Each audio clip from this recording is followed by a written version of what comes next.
Hello everyone, Radhe Krishna. So welcome to episode 26 of ભૂખ લગી ક્યાં. તો આજે આપણે બનાવવાની છે વિન્ટર સ્પેશિયલ લસુની મેથી. તો વિડીયો છેલ્લે સુધી જોજો. પહેલાં ચેનલને સબસ્ક્રાઈબ કરી લેજો. તો ચાલો રેસીપી શરૂ કરીએ. લસુની મેથી બનાવવા માટે સૌથી પહેલાં આપણે ટામેટું લઈ લીધું છે. લીલો કાંદો કટ કરીને લીધો છે. આમાં તલ, ચણાની દાળ અને શીંગના દાણા 3 વસ્તુ મિક્સ કરી લઈ લીધી છે. આમાં છે ખાલી લસણની પેસ્ટ, આખું જીરું લીધું છે વઘાર માટે, સ્વાદ પ્રમાણે મીઠું લીધું છે, આદુ લસણની પેસ્ટ લીધી છે, હળદર, લાલ મરચું પાવડર, હિંગ અને ધાણા જીરું લઈ લીધું છે. અને મેઇન વસ્તુ મેથી લઈ લીધી છે. લીલી મેથી લીધી છે. મેં કાપીને અગાઉ મૂકી દીધી હતી એટલે ઉપરની સુકાઈ ગઈ છે, એટલે આ લીલી મેથી છે, સુકલ મેથી મિક્સ નથી. શીંગના દાણા, ચણાની દાળ અને તલને આપણે શેકી લેવાના છે. ગોલ્ડન બ્રાઉન થાય ત્યાં સુધી આપણે શેકવાના છે. તો જો આપણા શીંગના દાણા ને બધું શેકાઈ ગયું છે. હવે આપણે એને અલગ બાઉલમાં કાઢી લેવાનું છે. હવે આપણે એક પેનમાં 2 થી 2.5 પાવડા જેટલું તેલ લેવાનું છે. મેં 2.5 પાવડા જેટલું તેલ લીધું છે. તમે તમારી ક્વોન્ટિટીને અકોર્ડિંગ તેલ લઈ શકો છો. હું અહીંયા 4 વ્યક્તિઓ માટે બનાવું છું એટલે મેં એટલું તેલ લીધું છે. તેલ ગરમ થઈ ગયું છે. હવે આપણે એમાં જીરું એડ કરવાનું છે. ત્યારબાદ આપણે થોડી એવી હિંગ એડ કરવાની છે અને લસણની પેસ્ટ ખાલી લસણની હતી એ એડ કરી દેવાની છે.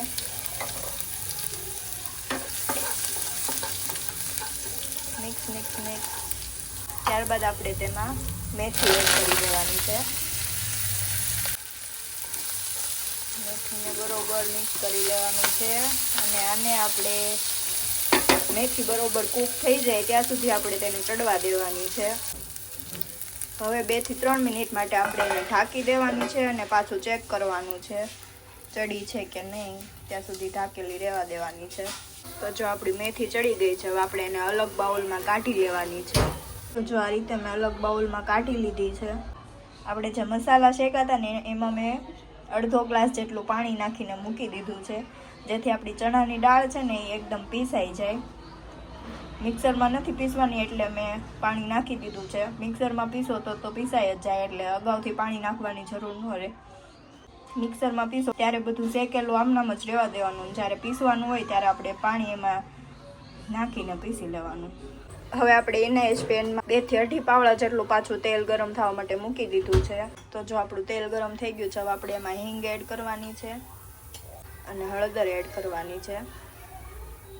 ત્યારબાદ આપણે આદુ લસણની પેસ્ટ એડ કરવાની છે. ગોલ્ડન બ્રાઉન થાય ત્યાં સુધી આપણે બરોબર સાતળી લેવાનું છે. આદુ લસણની પેસ્ટ સાતળાઈ ગઈ છે. હવે આપણે એમાં લીલા કાંદા જે લીધા થાય એડ કરી દેવાના છે. બરોબર કાંદા પાકી જાય ત્યાં સુધી આપણે તેને ચડવા દેવાના છે. અત્યારે સિઝન છે અને શિયાળો છે એટલે મેં લીલા કાંદા લીધા છે. તમે સૂકા કાંદા લઈ શકો છો. તો જો આપણા કાંદા ચડી ગયા છે. હવે આપણે એમાં ટોમેટો એડ કરવાના છે અને એની સાથે જ આપણે સ્વાદ પ્રમાણે મીઠું પણ એડ કરી દેવાનું છે. બરોબર મિક્સ કરીને ટામેટાને ચડવા દેવાના છે. ત્યાં સુધીમાં આપણે જે આ પલાળ્યું છે ને એની પેસ્ટ બનાવી લેવાની છે. ટમેટા ચડે છે ત્યાં આપણે તેમાં થોડું ધાણા જીરું પણ એડ કરી દઈશું. તો જો ટમેટા ચડી ગયા છે. હવે આપણે એમાં જે પેસ્ટ બનાવી હતી ને એ એડ કરી દેવાની છે. બરોબર બધું મિક્સ કરી લેવાનું છે. પેસ્ટને આપણે બરોબર સાતળી લેવાનું છે તેલ છૂટું પડે ત્યાં સુધી. લાલ મરચું પાવડર એડ કરી દેવાનો છે, જેવું તીખું ખાતા હોય એટલું. છેલ્લે આપણે ફરી પાછો વઘાર કરવાનું છે તો એમાં પણ એડ કરવાનું છે, એટલે એ રીતે આમાં એડ કરવાનું છે. ગ્રેવી ચડી ગઈ છે ત્યારબાદ આપણે મેથી એડ કરી દેવાની છે. આને આપણે આવી રીતે બરોબર મિક્સ કરી લેવાનું છે. હવે આપણે 2 થી 3 મિનિટ માટે આને ચડવા દેવાનું છે. ચૂટકી જેટલી મેં અહીંયા ખાંડ એડ કરી છે, ઓપ્શનલ છે, તમારે પસંદ હોય તો નાખી શકો છો. ટેસ્ટ મેન્ટેન રહે એટલા માટે હું નાખું છું બધી સબ્જીમાં. કે કોઈ પણ રસોઈમાં. હવે આપણે ઉપરથી પાછો તડકો લગાવવાનો છે, એટલે મેં એક પેનમાં તેલ ગરમ થવા માટે મૂકી દીધું છે. અને આપણે જે લસણની મેથી છે એના ઉપર આપણે આ રીતે મરચું એડ કરી દેવાનું છે. તેલમાં નાખશું તો બળી જશે, એટલે આપણે ઉપરથી એડ કરી દેવાનું છે.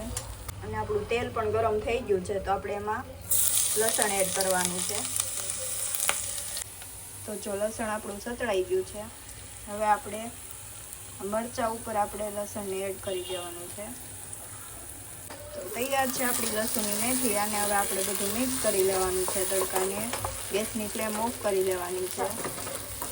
અને આને તમે બાજરીનો રોટલો, ભાખરી કે રોટલી કોઈ પણ સાથે સર્વ કરી શકો છો.